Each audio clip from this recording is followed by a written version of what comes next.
My UFC Hot Takes. Let's see it. Top 5 fighter of all time? I'm not mad at it, but I don't think he's top 5 yet.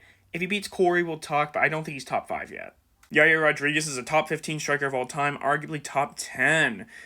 Honestly, I'd have to see a list of the best strikers, but I'm not angry at it, especially recently. His boxing's much improved. His kicks are absolutely phenomenal. He is an amazing striker, so I'm not mad at it. TJ convincingly beats Henry at 135 pounds. Depends on which version of TJ we're talking. Are we talking about the TJ that fought like Dominic Cruz, Rafael Sanzao? I think that I could see the point, because I think that TJ's footwork's a lot better. I think he would give Henry a lot of problems. I think it would be a close fight, but I do think TJ would probably take that. Francis beats every heavyweight ever except for Tom Aspinall. Honestly, I would have loved to see Francis versus Tom Aspinall. That would have been an amazing fight. I think he could beat Tom Aspinall. One shot is all it takes for Ngannou. But yeah, I agree. He definitely beats every heavyweight ever, in my opinion. Even after the Diego loss, I still think Silva wins this matchup. I still think Silva beats most people in the featherweight division. Diego Lopez just had an iron chin and was able to take Gene Silva shots. But I think after this loss, I think Gene Silva's going to come back even better. I still think he'll be champ one day. JDM would outstrike GSP pretty easily. Yeah, I think he would outstrike him. It's just a matter of he would outgrapple him or not. Because GSP has such a strong double leg, nobody was really able to stop outside of Johnny Hendricks. But even he got taken down. So I do think that this would be a competitive fight. GSP would get absolutely run-bashed in the current welterweight division. No, I don't see that happening. I think that GSP would absolutely be a top contender. Would he beat JDM? Would he beat Sean Brady?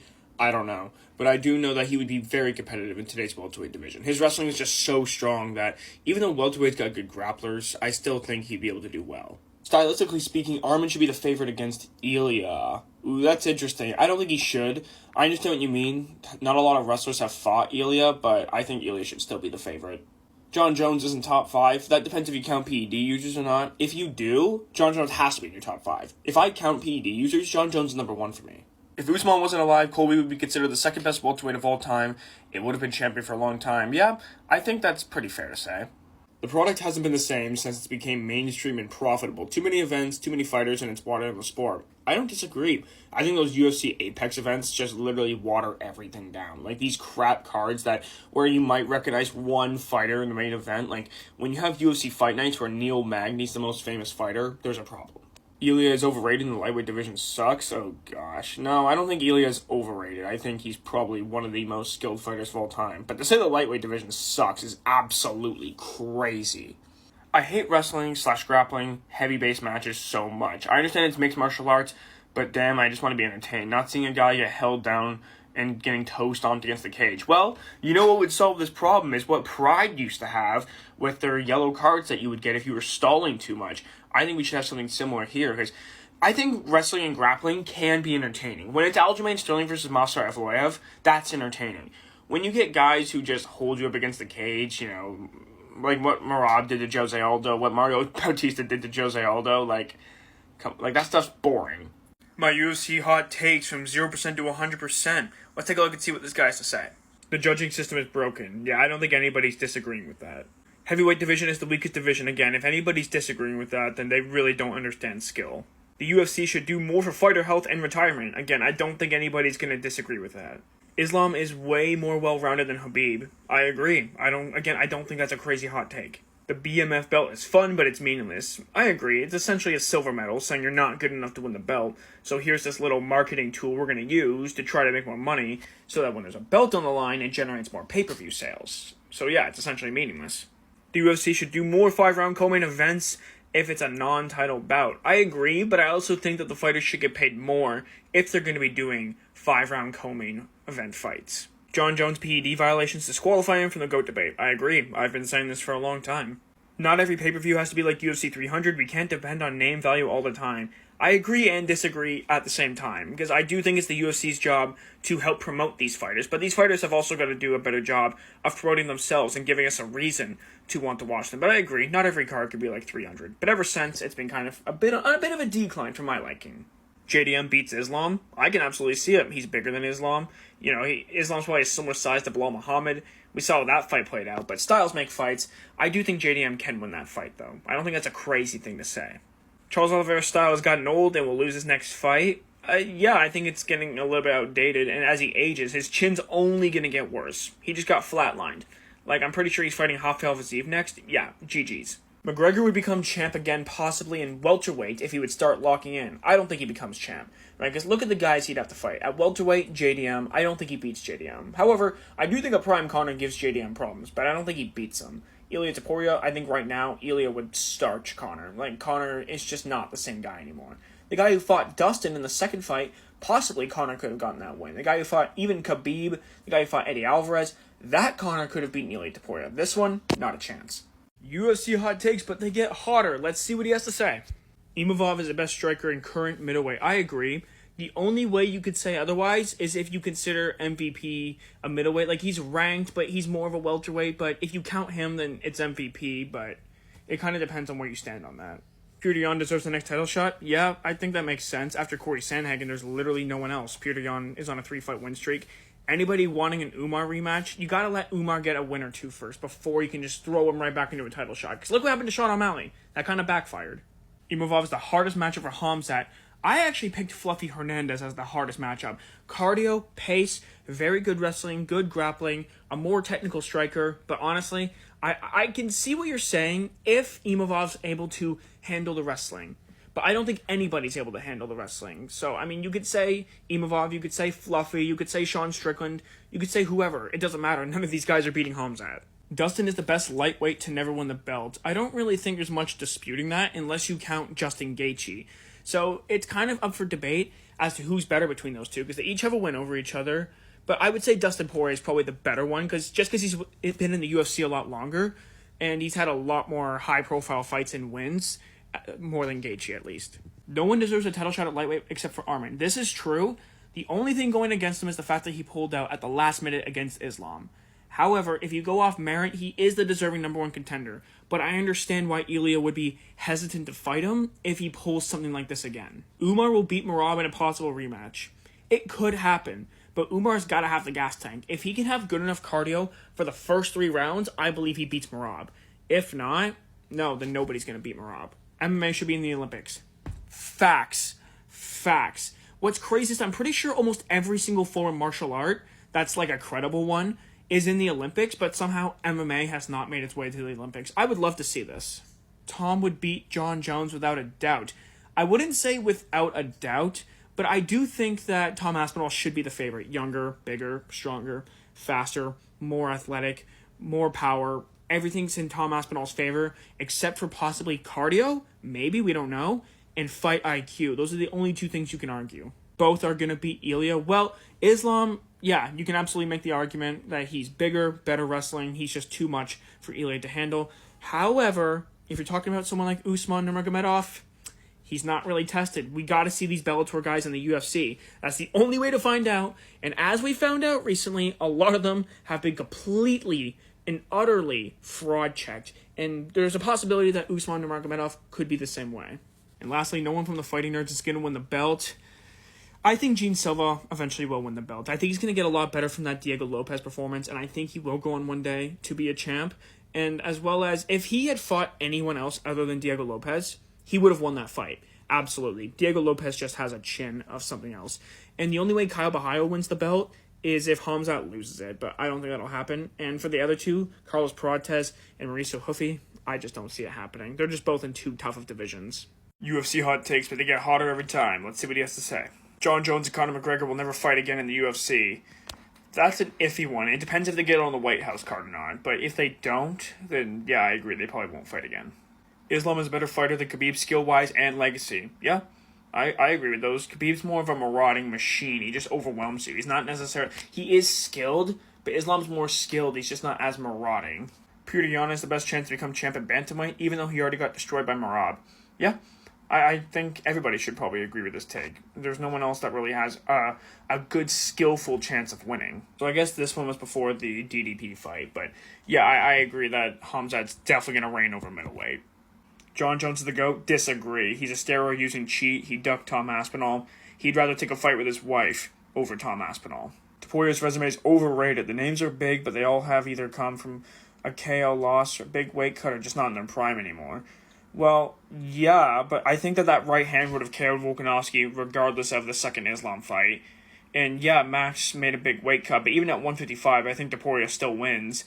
And there was nothing to indicate that Charles wasn't in his prime anymore. He was fighting the way he usually does. It was just a stylistic matchup that did favor Ilya, but I don't really think it's fair to say that all of them are for this, that, or whatever reason, because every fighter has their problems going into a fight. Khabib never moved up because he knew he would get destroyed there. I don't think he would have got destroyed, but he did have this really weird loyalty to 155 pounds. It was kind of strange. Pantoja is pound for pound top 3. I could see the argument, but I'm thinking more 6, 7-ish. Holloway would win against the Poirier in lightweight, he would outshine him. Well, his power does increase while moving up to 155 pounds. However, so would Ilya at the Poirier.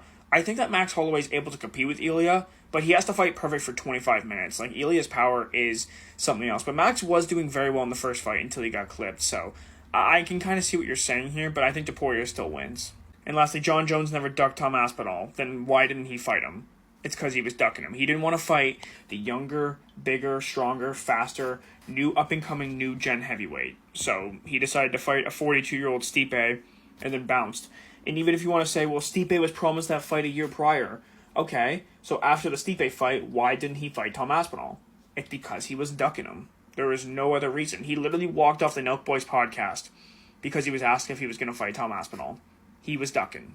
My UFC hot takes that progressively get hotter. Let's take a look at this and see what he has to say. Khabib is the most overrated fighter to be considered a great by some. It's not close. I think he's overrated in the sense that he just didn't fight people who were really good in grappling. Like, I want to see him fight Charles Oliveira and guys like that. I don't think he's necessarily overrated. I just don't think he's a top 5 great because he didn't have enough great wins.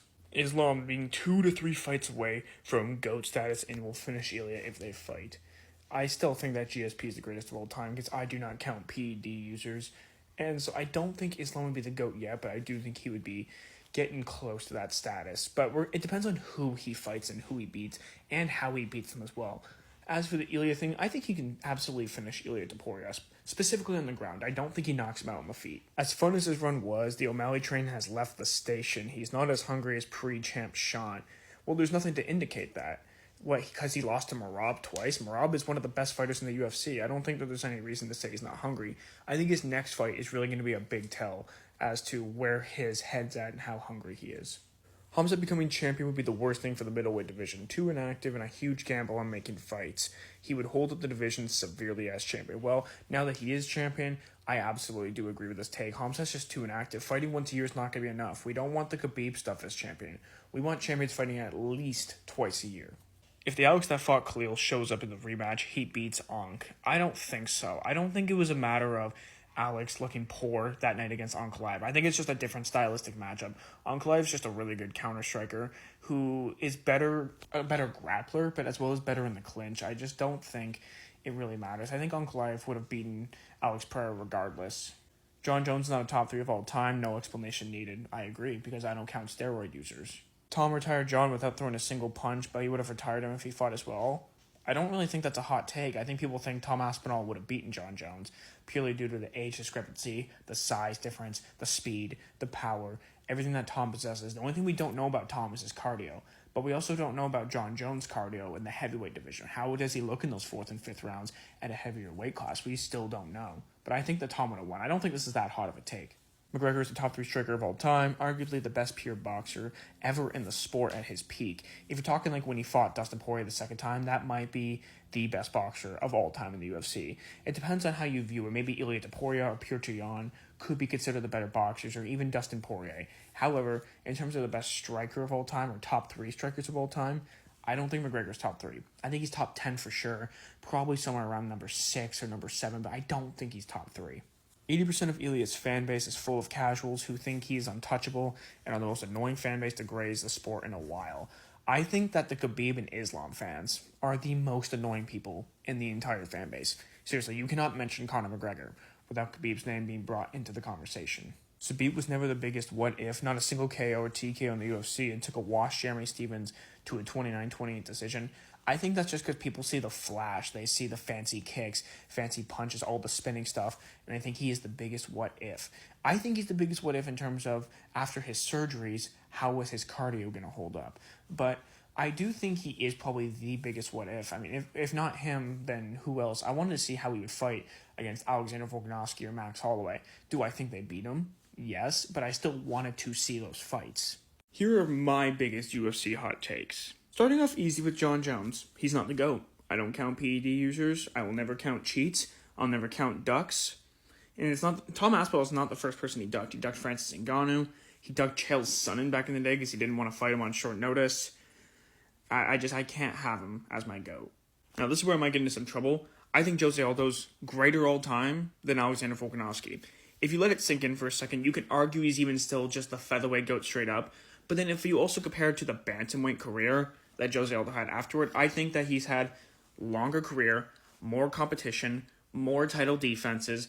He has more accolades, in my opinion, than Alexander Volkanovski. But if Volkanovski beats Evloev, Lerone Murphy, then yeah, he'll probably be greater than Aldo. Next, I think Alex Pereira is probably one of the most overrated champions in recent memory. Now, I'm not saying he's not a great fighter. He is. He had a very good fight with Magomed Ankalaev, but let's just keep it a buck. Both divisions that he's fought in are striker-heavy divisions that suit him stylistically. It's kind of like when Khabib was the champion, he was fighting a bunch of strikers who he could easily out-grapple. This is kind of the same case. He's just fighting strikers who he can easily outstrike because he's a kickboxer. And none of these guys in middleweight or light heavyweight, except for Hamzat now, it has any really solid wrestling that can take Alex Pereira down and keep him down. And now there's a reason why Alex Pereira isn't fighting a middleweight. Sure, maybe he's too big for the weight class, but also Hamzat would have his way with Alex Pereira. Now this conversation I don't think you guys are ready for, but I think that prime Colby Covington was a beast. He was an amazing fighter. You guys don't like to give him credit because he was a trash talker. He was someone who kind of said a lot of things that people did not like, and while he did go too far at times, I still think in his prime he was an amazing fighter. Think about this. His losses. Twice to Kamaru Usman, who at the time was the number one pound-for-pound fighter, and I scored the second fight a draw. Leon Edwards, who at the time people were straight up glazing because of his head kick knockout against Usman. Then he had to lose to Buckley by doctor's stoppage. Buckley didn't actually stop him, like knock him out or submit him. And if that didn't happen, I believe that fight would have went the 5-round distance. So how are you going to say that he sucks? To say he sucks, you're saying Kamaru Usman in his prime sucked. You're saying Leon Edwards sucks. You're saying Joaquin Buckley sucks. And you're saying that all the other guys who Colby Covington beat, Robbie Lawler, past his prime, fair enough. Tyron Woodley, past his prime, fair enough. Jorge Masvidal, RDA. Like, I think that he absolutely fought some extremely good fighters and beat them. Damian Maia. Do we need to keep going?